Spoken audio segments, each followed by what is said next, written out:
Te doy la bienvenida a este nuevo episodio de Modelo para Armar, el espacio de reflexión que nos trae Leandro Mora Alfonsín a País Productivo. Nuevamente Leandro nos trae un invitado de lujo. Nos visita Federico Pastrana, que es experto en macroeconomía y un estudioso de los procesos de estabilización. Federico es magíster en economía y expresidente del BICE. Actualmente es director del Centro Periferia e investigador de Fundar. Lo que no pasa ahora, que estamos en un periodo de alta inestabilidad. O sea, vos necesitas un plan de estabilización para justamente recuperar los horizontes de previsión. La salida de los regímenes de alta inflación son muy difíciles. En general fracasan, como creo yo, va a fracasar el intento de ancla fiscal que están queriendo llevar adelante. Hay una negociación colectiva en tensión. Ojo que acá está cambiando el carácter de la negociación colectiva. 2018-2019, ¿eh? Las hiper son los grandes shocks en términos de actividad y caída de ingresos reales. Entonces, cuando vos vas a devaluar 100% en una economía que ya tiene una inflación de piso muy grande, pero sobre todo, y para mí clave, tiene un régimen inflacionario muy cortito, es decir, con alta inflación, lo que está generando es un riesgo hiperinflacionario muy alto. Quédate en Modelo para Armar, para discutir y reflexionar sobre la Argentina que queremos construir.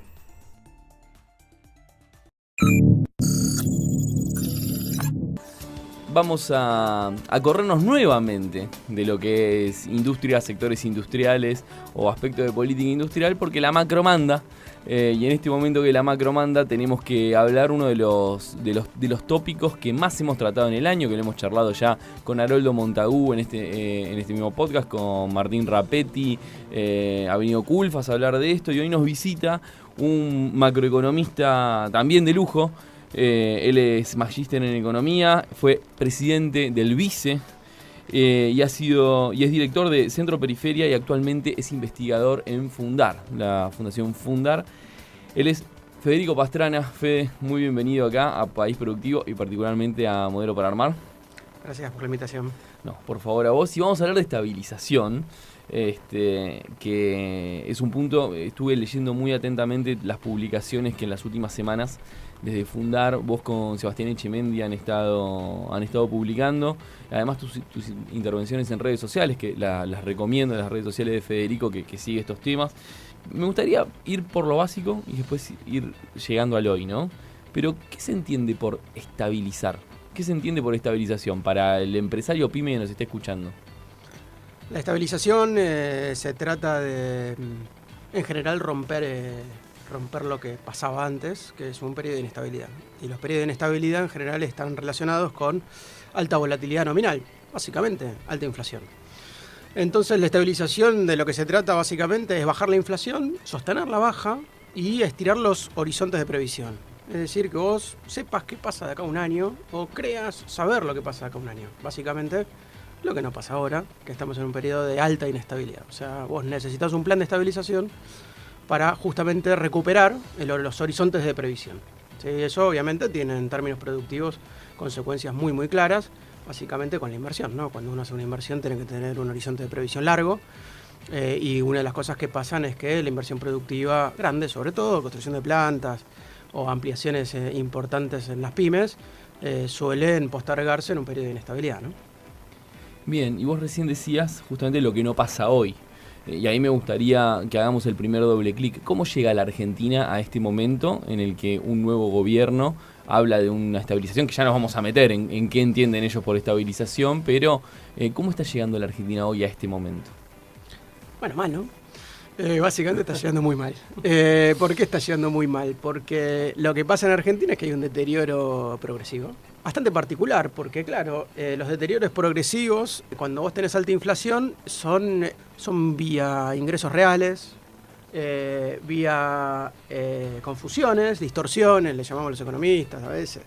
Pero básicamente hay un estado de confusión generalizada en donde no se entiende nada, en donde vos no sabés si aumentase los salarios 10 puntos, si es mucho o poco. Si yo te digo ahora, Leandro, se aumenta 10 puntos el salario de acá al próximo mes, ¿te parece mucho o poco? Hoy poco. Hoy poco. Si yo te lo preguntaba hace un año, ¿era mucho o poco? Y era mucho. Si yo te pregunto que los salarios tienen que aumentar 20% dentro de 3 meses, ¿es mucho o poco? Poco. Si yo te pregunto que tienen que aumentar 50% dentro de 3 meses, ¿es mucho o poco? Creo que poco. No sabemos. Claro. Y bueno, medio que ahí ya respondemos un poco la pregunta, ¿no? Pero básicamente lo que yo creo que fue pasando es que el gobierno saliente durante muchos años, básicamente durante todos los años que estuvo gobernando, subestimó el problema inflacionario, lo subestimó profundamente y eso llevó a la consecuencia de no hacer ningún tipo de plan de estabilización, de subestimar los efectos de la inestabilidad en todo sentido, desde el crédito hasta los ingresos de los informales. Y eso lleva, bueno, a un deterioro progresivo, como les contaba, en donde por ahí la actividad económica o el desempleo no se nota tanto, pero la precariedad laboral es una regla, donde la inversión cae, donde los despelotes en términos de administración del régimen cambiario son crecientes, y en donde, bueno, no hay claridad sobre lo que va a pasar. Entonces, algunos lo llaman parches, nosotros lo llamamos una suma de medidas transitorias. Básicamente lo que estamos diciendo es que todo se acorta en términos temporales, que no hay previsión y que hay un deterioro creciente. Claro, bueno, vos me decís, mirá, lo que pasa que cómo ibas a saber que cuando salía la pandemia había 35 puntos de inflación y ibas a terminar en 150. Bueno, en el medio llegaste a 50. Y en el medio llegaste a 80. Y en el medio llegaste a 8.4 de infla. Y cuando ya superaste los 5 mensuales, tendrías que haber hecho algo. ¿O no? Y eso pasó hace mucho. Entonces, ahí hay un punto que no es menor, que es la idea de que vos podías estabilizar esto sin hacer un plan. Entonces, yo me peleo mucho con las miradas que hacen énfasis en la devaluación. Estamos hablando de algo mucho más complejo, que es el manejo de lo nominal, el manejo de toda la economía. Y cuando vos te metes en un despelote que se llama régimen de alta inflación, en donde nosotros estamos parados, la salida de los regímenes de alta inflación son muy difíciles. En general fracasan, como creo yo, adelantándome un poquito, va a fracasar el intento de ancla fiscal que están queriendo llevar adelante. Es un muy buen spoiler, pero ahí te voy a llevar en un ratito. Vos siempre haces hincapié, haces un hincapié interesante en el costo de no haber estabilizado, que lo repasaste un poquitito recién, ¿no? Y recién, por ejemplo, mencionabas cuestiones de oportunidad. Nosotros salimos de la pandemia con 36% de inflación en ese momento, que es un nivel alto, pero digamos, en comparación a cómo estamos ahora, se había relajado respecto incluso de 2019, que había terminado con 63, 55, sí, casi 60% en promedio. ¿Qué oportunidades tuvimos para estabilizar en los últimos años y que no se abordaron? Como para retomar este concepto de el costo de no haber estabilizado, que digamos que el costo es este final que conocemos, ¿no? Tenemos un gobierno que hoy que viene con la motosierra por no haber tal vez tomado una decisión política de decir vamos a hacer correcciones. Se agarra la cabeza como quien erra un penal, Federico. ¿Sabés lo que pasa, Sebastián? Es que cuando me preguntás sobre las oportunidades perdidas y vos venís escribiendo trabajos, muchas veces académico, muchas veces en tono académico, y de repente vas pasando más o menos lo que vos decías, que más o menos, sin agrandarme, ¿no? Más o menos lo venimos. En 2021 nosotros escribimos un trabajo con el Chemen diciendo que había que coordinar salarios, que había que hacer un pacto social, que había que acordar, que había que bajar la inflación, explicamos todo el fenómeno inflacionario, todo eso. 2 años antes escribimos 2 papers con otra persona, David Rastenberg, en donde nosotros decíamos, che, ojo que las paritarias van a terminar. Hay una negociación colectiva en tensión. Ojo que acá está cambiando el carácter de la negociación colectiva. 2018-2019, ¿eh? ¿Por qué? Porque lo que estaba pasando ahí, ya en 2019, es que había un cambio de régimen. ¿Qué pasaba? Las paritarias se acortaban. UOCRA negociaba indexadamente, está prohibido la indexación. UOCRA negociaba de forma indexada cuando la actividad se caía. Eso es anomalía, eso no pasa en general. Pasa cuando está cambiando la cosa. Había indexación y sobreindexación. O sea, los tipos decían, mira, como pasó entre la última vez que negociamos y ahora una inflación de 10 puntos, entonces dame 10 más 2. ¿Cómo 10 más 2? Sí, 10 más 2. Bueno, y iban indexando y se indexaba la economía. ¿Eso es producto de qué? En parte de la política pública. Acordate que hubo cierta apuesta a la indexación en 2016-2017 y eso llevó, ¿no? Crédito subo mediante y otras cosas. En donde se acortaron los plazos, hubo una política macroeconómica totalmente inconsistente que llevó a la aceleración inflacionaria, pero en el medio ya los salarios empezaban a cortar y a cambiar de régimen. Para hacerla corta, en 2019 se veía eso. Vino una pandemia. ¿Qué pasa en la pandemia? Se rompe todo. ¿Qué se rompen? Los mecanismos de propagación de la inflación. Te enfría Eso se todo, la rompe. pandemia te enfrió todo. No es enfriar. Te detuvo todo. Vos podés estar frío y tener un tren que funciona de loco. Está todo helado, se muere todo, pero esto no para de avanzar. ¿Sabés cuándo hay grandes shocks en términos de actividad? Los peores shocks en términos de actividad que sufre cualquier país. Las hiper. Claro. Las hiper son los grandes shocks en términos de actividad y caída de ingresos reales. Después recuperan. Claro, no podés sostenerte ahí. Yo siempre enseño las hiper, ¿cuánto dura? Poco. Es ¿Por una qué? llamarada. Porque son intolerables. Porque pasa algo que te saca de ahí. Porque la tolerancia social, las medidas de política económica, los ministros no duran. No dura eso. ¿Sí? Vuelvo. En 2018-2019 ya veíamos a nivel salarial que había indexación. En 2020 hubo un intento de pacto social, vino la pandemia y cuando salimos de la pandemia no hicimos nada. No hicimos nada. Apreciamos el tipo de cambio a 20 puntos para ganar las elecciones. Chao, maestro. ¿Qué es esto? Y perdimos. ¿Sí? Esta ¿Qué es crudeza es de Entonces, lo que Federico digo que es esto Pastrana. es, bueno, ok, vos aprecias el tipo de cambio, está todo bien, tenés un régimen de alta inflación. No, vos pará que yo lo anclo. ¿Lo anclo con qué? Con las expectativas, con mi programa consistente, después con la fuerza, ¿no? Con la fuerza y con una serie de medidas transitorias que no hace falta armar tanto quilombo porque la podemos chocar, ¿no? Y después aparecen las grandes argumentaciones, no, por menos mal que no lo hicimos, porque esto, no, menos mal que no lo hicimos, terminaste con 150 o 300% de inflación, depende de cómo lo mires. Y miré presidente.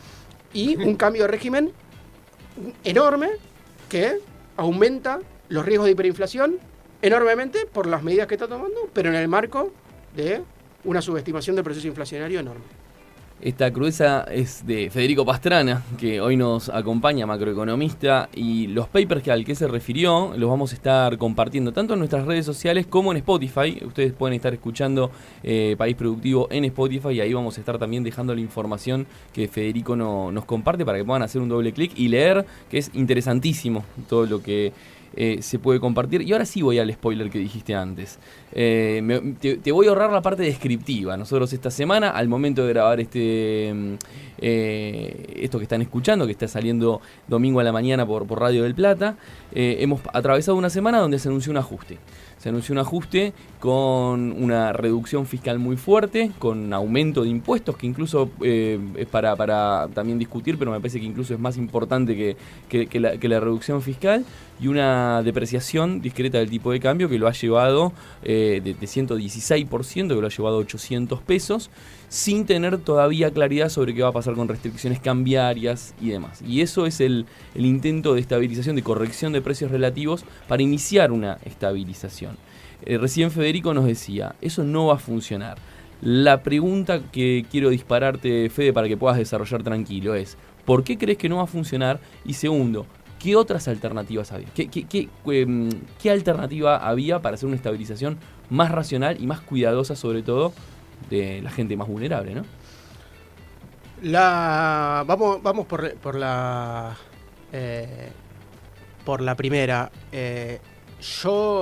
Nosotros escribimos un laburo en Fundar la semana pasada, antes de las medidas.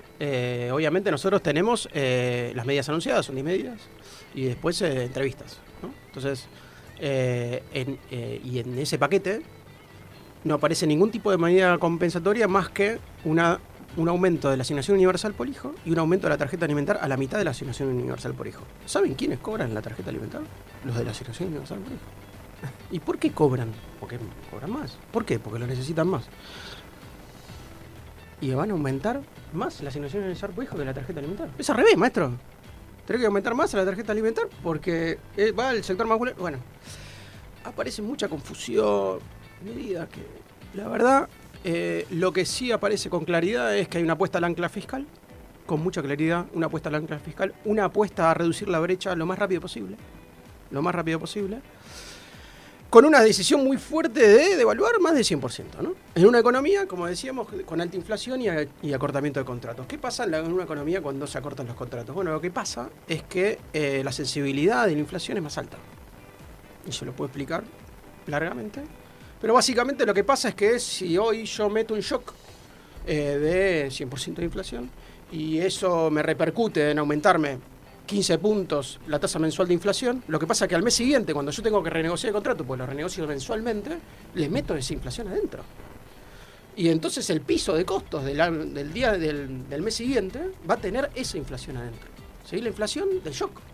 Si uno tiene contratos más largos, se disipa el shock. Se prorratea en el tiempo. Se disipa el shock. No se disipa nada. Entonces, cuando vos vas a devaluar 100% en una economía que ya tiene una inflación de piso muy grande, pero sobre todo, y para mí clave, tiene un régimen inflacionario muy cortito, es decir, con alta inflación, lo que está generando es un riesgo hiperinflacionario muy alto. ¿Qué se debería haber hecho? Devaluar menos, maestro, claro. Pero ¿por qué devaluar menos? Bueno, en primer lugar, Perdón, por el riesgo hiperinflacionario. Te interrumpo con una pregunta, para ir a eso. Es muy común también pensar, si vos te quedas corto con la devaluación, es para peor porque tenés que estar devaluando un mes, al mes siguiente de vuelta porque te lo come todo el tipo de cambio real. En este caso no es así. Leandro, no es aritmético. Bien. Hay que discutir el régimen. ¿Qué significa esto? Mira, ¿sabés lo que pasa? Que los planes de estabilización tienen varios objetivos. Se dice, ¿no? Es el periodo de ajuste de precios relativos. Buenísimo. ¿Cómo puedes ajustar precios relativos? No, yo quiero subir el tipo de cambio a 20 puntos. Ah, bueno, vale, qué buena idea, che. Vamos a subirlo a 20 puntos, tipo de cambio real. O sea que la DEVA tiene que estar arriba de los precios 20 puntos. Buenísimo. Eso se puede lograr con una DEVA de 20 e infla de 0. O una DEVA de 200 Y la con una infla de 100. Ok, ¿no? De 160. ¿Y cómo es, che? ¿Qué prefiero? Te quedás sin No, gente. 20 y 0. En el medio te quedás sin gente. 20 y 0. Buenísimo. 20 y 0. ¿Por qué? Y porque si yo hago la de 200, que sobre reaccione le explican con una tranquilidad impresionante, pasmosa. Tranquilidad muy impresionante. Yo sobre reacciono para devaluar, para tener efectos reales. Che, pero en el medio se te va, ¿eh? Se te va, se te fue. Porque te estoy diciendo, che, está corto esto. Se te va. Te va a comer la DEVA. Te va a comer el efecto devaluatorio, pero en el medio, independientemente del nivel que te coma, lo importante es que vos tenías que estabilizar nominalmente y tenías que bajar el riesgo de que esto se te vaya. Se te vaya donde la hiper. Y si vos devalúas mucho en términos nominales para estabilizar y ganar en términos reales, lo más probable es que vas a tener un efecto social tremendamente duro, sobre todo si haces ancla fiscal y monetaria, ancla fiscal, vamos a ponerlo así, ancla fiscal, o sea, un ancla sobre el nivel de actividad y el empleo, vas a tener un efecto muy duro y estás metiéndole un riesgo hiperinflacionario innecesario a la economía. Alternativamente, ¿qué había que hacer? Pará, maestro, en vez de devaluar 120, devaluar 60, 70. ¿Tenés que devaluar? Sí. ¿Tenés costos? Sí, claro. Che, ¿cómo hago para ganar tipo de cambio real? Escribimos hace 3 años. Políticas de ingreso. Dale, sentate con todo, fíjate. No hagas políticas de ingreso solo, ¿eh? Ojo. Ganá competitividad. Pero Argentina no tiene esencialmente un problema de competitividad. No lo tiene. El problema de las pymes exportadoras, que lo estudié y lo viví, no es problema de competitividad. Hace varios años que no es. Vos le preguntás, che, ¿tenés un problema de competitividad? Y de 10, uno te dice que tiene un problema de competitividad. Y te puede decir el sector. En general no hay un problema que te diga. ¿Por qué? Y porque tipo de cambio real, más o menos te dice, che, no estoy tal. ¿Qué tenés? Y tenés 500 tipos de cambio, tenés restricciones a las importaciones y tenés una nominalidad explotada. ¿Qué tenés que hacer? Priorizar. Los planes de estabilización, ¿por qué hay distintas salidas? Porque los planes de estabilización son muy diferentes entre sí. Priorizan distintas cosas y utilizan herramientas distintas. Si vos querés priorizar el efecto antiinflacionario, lo más probable es que no tengas que dejar suelto casi nada. Claro. Tenés que coordinar todo. Anclas múltiples le llamamos nosotros. Un programa de anclas múltiples. Acordá, sentate, fijate, agarrá todo. ¿Y eso cómo no arranques los precios, no agarres, no hagas acuerdos de precios sin agarrar el tipo de cambio. Ahí es lo que hablamos hace poco, Leandro, del programa que hizo Israel, como sentar a todos a la mesa, como un acuerdo social y decir, bueno, hasta acá van a llegar los salarios, hasta acá van a llegar. Fede lo estudia en uno de los papers, hace casos de comparativos internacionales, justo, sería bueno como para a ver si podemos poner una pastillita de eso, Israel, Bolivia, Brasil. Metemos todas las pastillas que quieras. Lo que te digo es, la discusión es muy larga. Básicamente, la discusión es muy larga. La opción de planes sobre la mesa está. La elección fue por un plan ortodoxo de ancla fiscal. Lo que les pasa a los planes de ancla fiscal es que son sumamente sacrificados en términos de la actividad y el empleo, porque ponen el peso de la desinflación sobre la recesión. Es decir, tienen que recesionar mucho para lograr un efecto sobre los precios. Lo que dice Mondino, la gente en algún momento va a dejar de comprar porque el precio está caro. Comprar o negociar salarios o lo que sea, todo se va a terminar ordenando. La historia muestra con mucha claridad que cuando vos tenés un régimen de alta inflación, eso pierde mucha efectividad. ¿Sí? Independientemente que te guste o no te guste, no importa tu cuestión ideológica, estoy discutiendo Son datos. la efectividad del plan. Y la verdad que como tardan mucho, porque son poco efectivos, implican mucho sacrificio en términos de actividad, de empleo y de salarios reales. Y además, como tardan mucho, porque son poco efectivos, en general están vinculados a regímenes represivos. Las democracias, en general, entonces ¿qué pasa? Fracasan. Bajo democracia suelen fracasar. ¿Por qué? Y porque vos no podés bancar una caída sostenida del salario real de 25 puntos. Claro. Podés bancarla un ratito, pero no sostenidamente. No podés sostener una caída del PIB de 15 puntos sostenidamente. Podés sostenerlo un ratito, ¿no? Entonces, bueno, ahí aparece toda la discusión. Che, un ratito, entonces rápido, entonces esto es un preplan, pero esto no sé cuánto, entonces esto termina en otro lado. Y bueno, aparece toda una discusión que la dejo abierta porque es tal vez la discusión más interesante que viene para los próximos meses. Para adelantar un poquito esa discusión, ahí aparece que sí hay una apuesta a cierta inestabilidad nominal, ¿sí? O cierta despreocupación sobre la inestabilidad nominal, es decir, sobre los efectos nominales que tienen, sobre todo si dejan suelto varias de las anclas que tienen disponibles. En el caso de que dejen suelto todo, como pasó en varias experiencias, eso llevó a una inestabilidad fuerte, es decir, una hiperinflación, y las hiperinflaciones permiten luego llevar adelante planes de estabilización muy duros, como la convertibilidad, pero se dan en un marco de un deterioro social tremendamente complicado, pero tenemos documentado, como decías en el paper, varios casos en donde, mirá, sobre todo los planes de estabilización no acordados, que fueron unilaterales y muy duros, y fueron efectivos, fueron con muchas anclas, pero no acordados, y fueron después de la CIPER.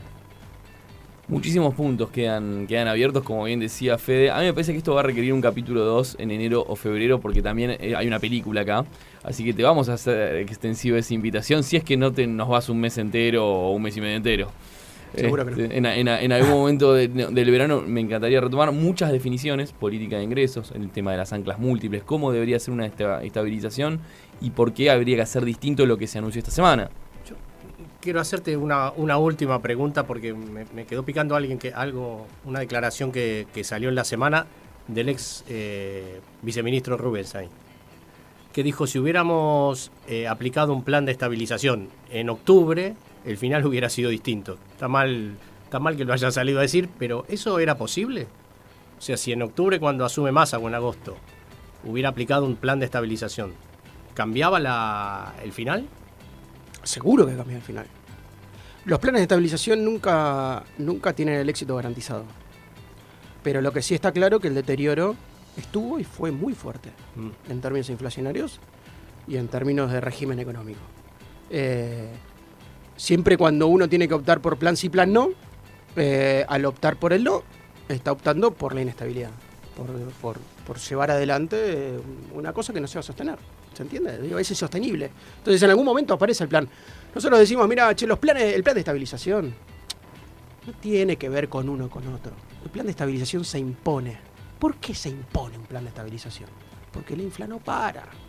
No para. Los regímenes de alta inflación muestran que la infla no para. Si no hay, el deterioro es creciente. ¿Cómo haces?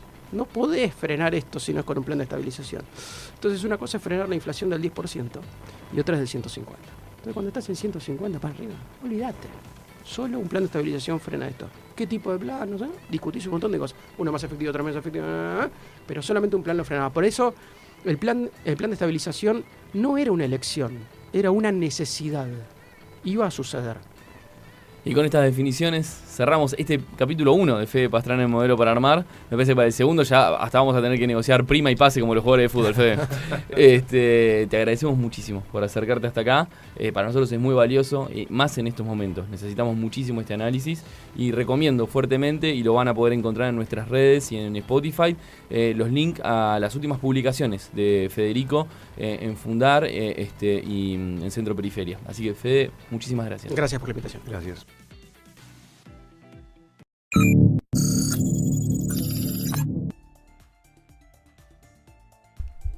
Hasta acá llegamos con Modelo para Armar, el espacio de País Productivo en el que conversamos sobre la Argentina que queremos construir.